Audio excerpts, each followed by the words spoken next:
So the question is, like, what was your most devastating failure? Well, you don't want to hear about my failures because my life is basically strung together by one failure after another. And really, I think the message that you should get from it is that, if you have a failure, just get up, brush it off, keep going.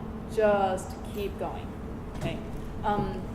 There is a story I can share with you that I think actually does have a lesson. It was a good lesson for me. I was a senior at Rice, and I was about to graduate.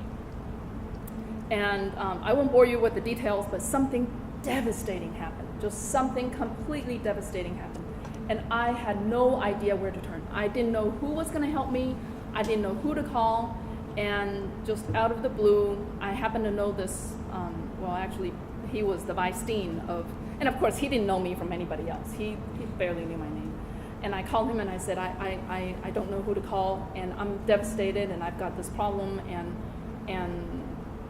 I was just distraught. I couldn't think straight. I couldn't see straight. And he said, where are you? I said, I'm in my room, in my dorm room. And he said, you stay put.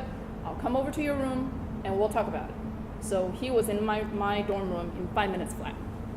He held my hand and he said, what's the problem? So I cried, and I'm just, telling him what the devastation was. And then he listened to the whole thing. And then he said, okay, and he just, kind of let me cry it out. And he said, okay, so what's the worst thing that can happen from this? And, I'm still crying.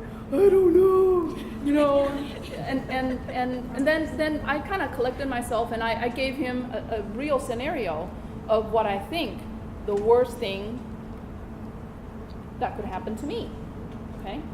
And he said, okay, well, that sounds pretty bad. That sounds pretty bad. Well, let's say the worst thing happened.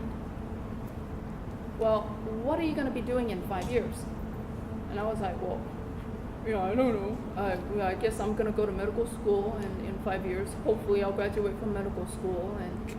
And basically I kind of, sort of looked ahead 5 years from now. And he said, well, so if the worst thing happened now, how does that affect you 5 years from now?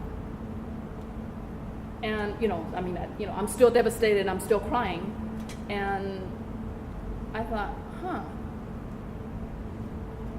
well, maybe it's not so bad after all. Maybe what's so bad now, what's devastating me, or in that case, anything that could happen to you now won't matter in 5 years.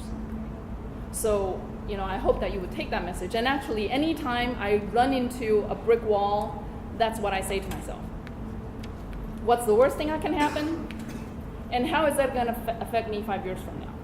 And I have not yet come across a situation where 5 years from now, whatever's happening now is still going to devastate me.